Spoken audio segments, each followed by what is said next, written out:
Shall I start? Dobrý den prajem. Bohužiaľ, moja slovenčina nie je tak dobrá, i pretože budem hovoriť po anglicky. Sorry for that. First of all, thank you for inviting me to take part in this conference. And I hope that the results from the conference will be helpful not only to the scientists, but also to the Roma communities in Slovakia. So my presentation is called Psycholinguistic Research Focused on Romani Language. The presentation will have the following parts. What is the Romani language and research on Romani at the beginning? Some theoretical linguistic research, sociolinguistic research, and psycholinguistic research. What is the Romani language and what kind of research has been done on Romani so far? We know that Romani is a new Indian language related to Hindi and Punjabi. It was created outside of India. It is related to some Indo-European languages, and there are influences from different European languages and non-European as well, Armenian, Greek, Slavic languages, Romanian. And we know that Romani is not standardized. There are many dialects which are related between themselves. So there were a lot of theoretical research on Romani, and mainly Milena Hubschmanova, Norbert Boretsky, Bubenik, Peter Bakker, Matras, Friedman, and Elshik were doing research on the theoretical linguistics. And I'm not going to go to details what exactly they did research. So there was also sociolinguistic research, and in the field of sociolinguistics, there were descriptions of dialects, and starting from the beginning of the 20th century, John Sampson, Gilead Smith, Kopernitsky, Kenrick, Kostov, Hancock, Kepesky, and Shaib Yusuf. So until new times, Matra, Sigla, Elshik, Halva, Sarao, Heinsching, Petra Czech, and myself, we were doing research on describing different dialects. And in the field of sociolinguistics, there was also another direction. It was standardization of Romani. And the following authors were working in the field of standardization of Romani. Ljungberg in Sweden, Gila Kochanowski in France, Hubschmanova in Czechoslovakia, Jan Hancock in America, Cortiade in France and in Romania, Sarau in Romania, Rajko Đurić in ex-Yugoslavia, Dieter Halvax in Austria, and myself in Bulgaria. So all these people were doing different level of work on standardization of Romani. So another direction in the field of sociolinguistics was code switching and code mixing. By code, we have in mind the language switching, language mixing, and Peter Bakker, Hubschmanova, Matras, Elshik, Friedman, Kuchukov, and Zonemann in German. Zonemann wrote recently a book about the code switching, code mixing with Slavic languages, particularly Romani with Slavic languages. My work was mainly on code switching and code mixing among Muslim Roma in Bulgaria. And I was doing research mainly with children, how the children mix the languages. Turkish, Romani, Bulgarian. Psycholinguistic research. What is psycholinguistics? And which are the areas of psycholinguistics? So there are many directions in the field of psycholinguistics, but some of them are connected to early language acquisition, language socialization, bilingualism, and second language acquisition. So the psycholinguistic research with Romani started in 1980s and 1990s.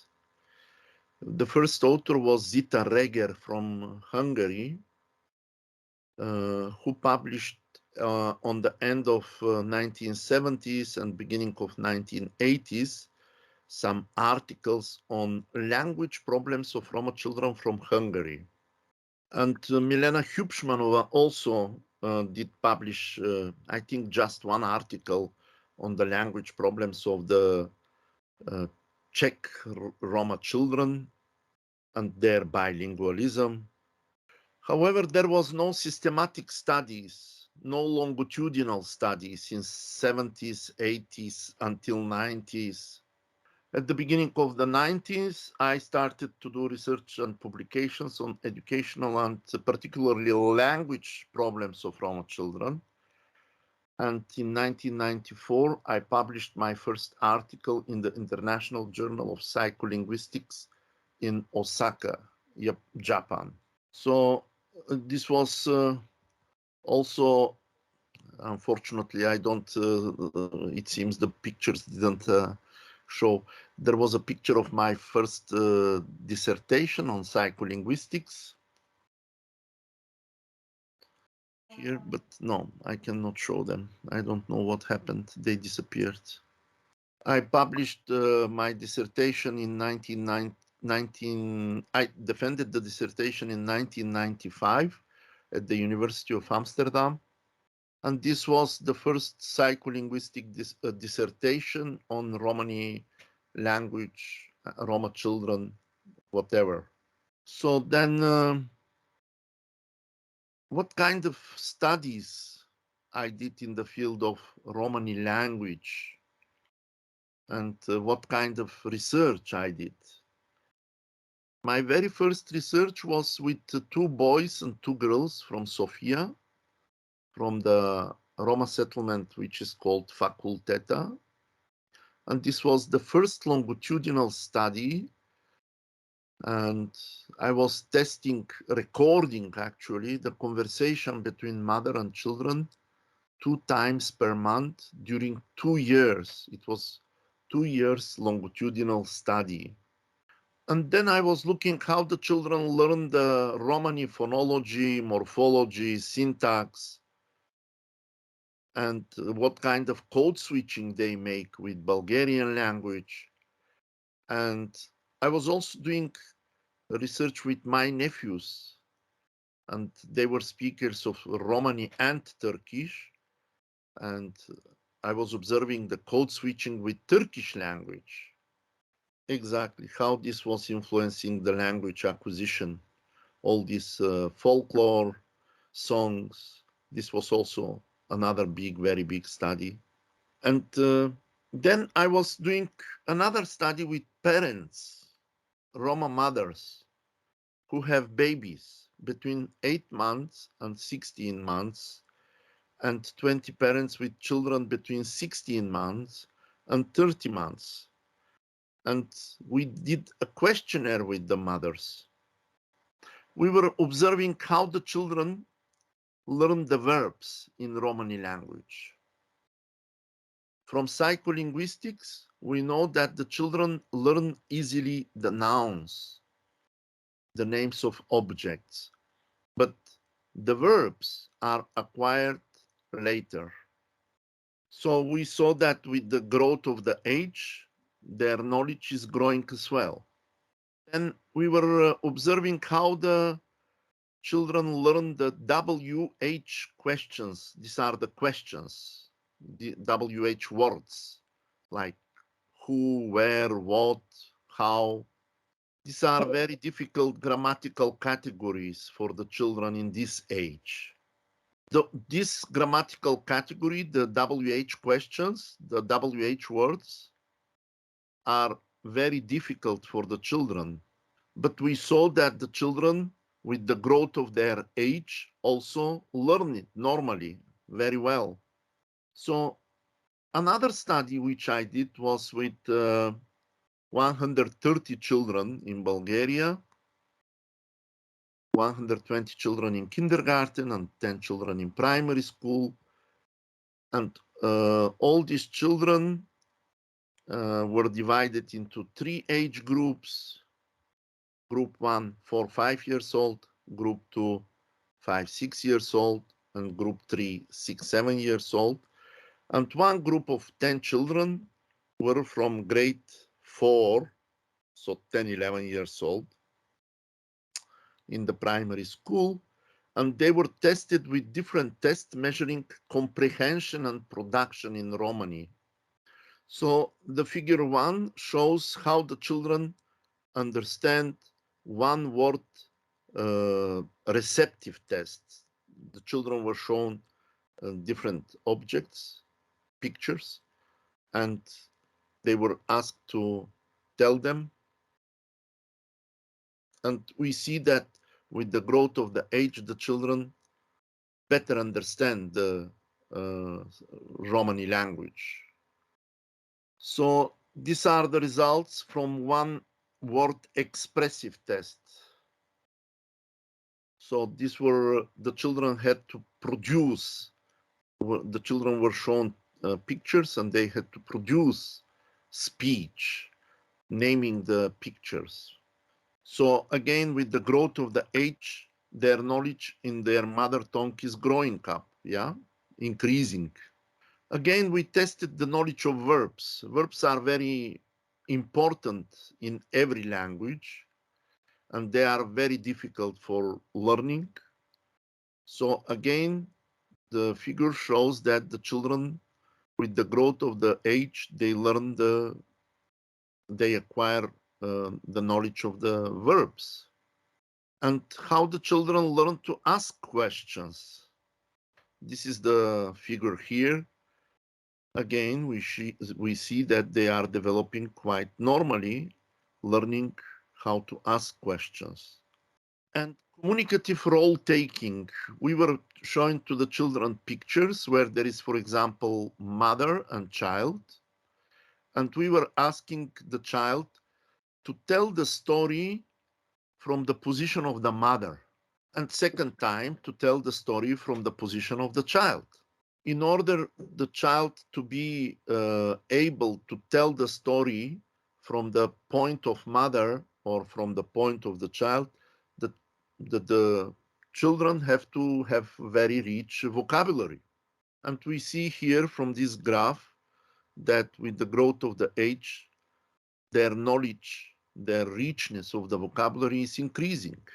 So there was another test which I did together with Slovak and Bulgarian Roma children. And these were first grade Roma children. And we were testing the knowledge of the children about 3 tenses: present, future, and past tense. We had 6 verbs, but these verbs were not very they are not used very often in everyday communication. For example, the verb sneezing or the verb laughing. And the results showed that both groups of children, when they are 6 or 7 years old, they don't know exactly these 2 verbs, sneezing and laughing, in both countries. But at the same time, we did the test with ethnic Bulgarian children and ethnic Slovak children. And Bulgarian and Slovak children knew those 2 verbs. I was participating in one scientific conference in Slovakia, in Bratislava. And there were a lot of psychologists there. And then I asked the psychologists, why do you think that Roma children don't know these two verbs, and why the Slovak and Bulgarian children know these two verbs? What could be the reason? One of the psychologists answered to me directly, saying that, well, it is clear Roma children are mentally retarded. This is why they don't know the two verbs, these two verbs. I didn't know what to say. I was shocked.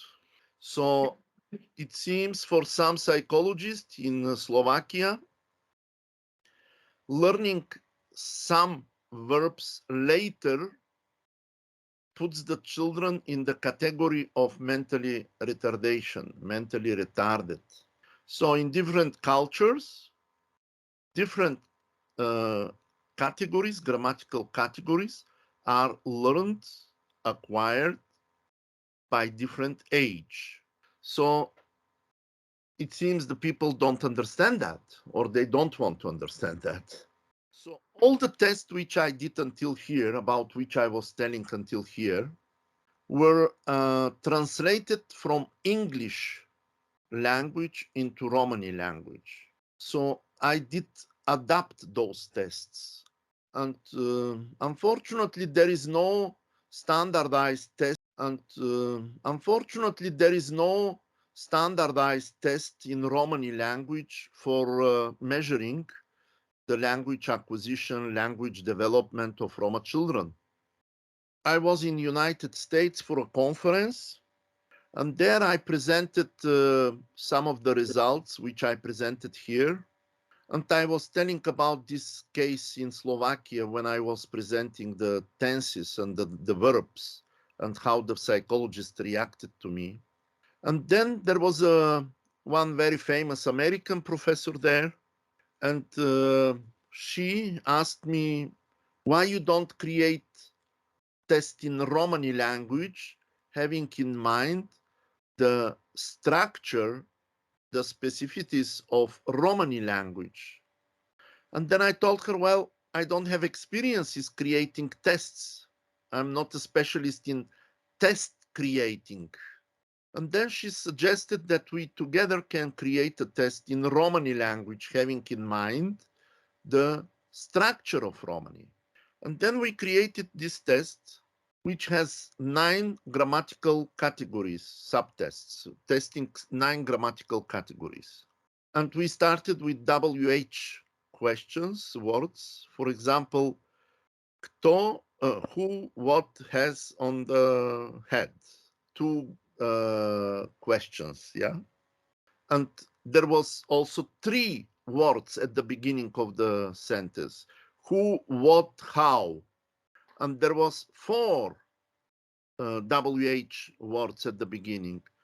Who, what, how, where. And we did this whole test with these all 9 grammatical categories. We tested children from Bulgaria, Macedonia, Croatia, Serbia, Czech Republic, Slovakia, England, Sweden, and Russia. Hrvatsku i Srpsku. So I was saying, no way that the children will know this so different, so difficult grammatical categories. I was so scared. And then the second test was like this. And these are the WH complement tasks, where the mother said to her son to get her a big pot, but he got her a big glass instead. What did the mother say to her son to get? So this was the question, like this. So, and these were the passive verbs. The father kissed the girl, the father and the daughter kissed the baby, but the father was kissed by the girl. The passive verbs. So for the children, it's quite easy to use active verbs. Father kiss, daughter kiss the father. But the passive verbs, the father was kissed, is not so popular among the children when they are 3 years old, 4 years old, 5 years old. The next test was about the possessive test. And this was the favorite test of the children because we had a horse, which is masculine in Romani, and balloon, which is masculine in Romani. And we were starting the test with, yeah, look here, there is a balloon. This is not your balloon. This is, and the child has to say the horse's balloon in Romani. And I was so much shocked that even 3 years old children were answering 80%, 85% correctly to these questions. And actually, this is the genitive case in Romani language. Genitive case, Padesh. And to make the test a little bit more difficult for the children, we created two unknown object and subject. For example, this creation, we called him Boho, and the instrument which he has in the hand is Suki. This word doesn't exist in Romani. So we wanted to see if the children can transfer the known things, grammatical forms, to unknown object and subject. This aspect, and in Romani there is an aspect of the verb, vid. So there is one man who is going over the river. This is a non-complete action. And there is a second painting, second figure, where the action is completed. So usually we start with one of them. For example, if we say, look at this, the boy is on the over the river. He's doing what? The child has to say the verb, and then we ask what he did here. The child should use the completed action, so the verb in completed action, which is very difficult. So then we have the tense, and we were using 3 tenses: present, past, and future tense. And we were playing with the children, like we tell the child one verb, for example, singing, to sing, and ask the child to give us the past tense of the verb sing, to sing. And then we say to the child, look, there is here another verb which you don't know, and this is a made-up word, doesn't exist in Romani. And for example, this is the action which the man does. We call it criminal in Romani language. And we ask the child how it will be in future tense. Now he is criminal, and tomorrow what he is going to do, and the child has to answer. Fast mapping adjective test. As you can see, there are 2 objects in black, and there is one object in red or pink. And of course, the child doesn't know the names of this pink object and the other black object. So we again make some kind of new words which do not exist in Romani. And then we ask the child with this adjective, black or pink, and we ask it with the female or male ending, and we explain to the child that 2 black objects are masculine, and but one of them is the child knows the name, cup, and the other one, we make up this new word we created somehow. When I was doing this research in Sweden, there was a man at the Institute of Minority Languages, Roma man, who is working there. He was fighting with me that I'm crazy, putting the children in stress, asking the children this kind of crazy questions. What is this? Christo, what are you doing? I said to him, well, sometimes in life we do crazy things. And this is another kind of fast adjectives again. So the colors of the cat and the dog do not exist in Romani. So for example, the donkey and the dog in Romani language are masculine. And I make up some colors. For example, this the color of the dog. Of course, the children know the color of the donkey.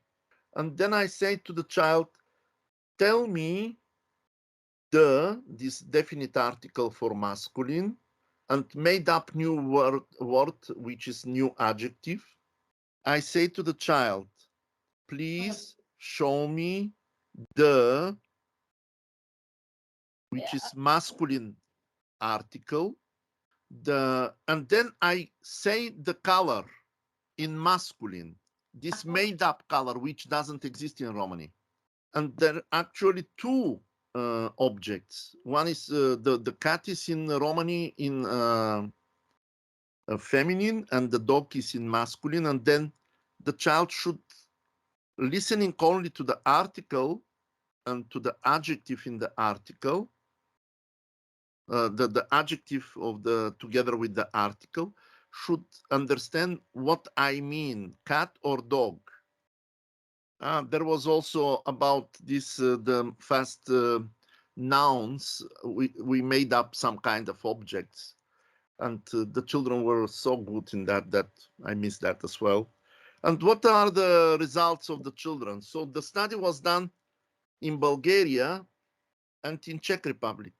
Actually, we did it in many other countries, but we compare here just two countries.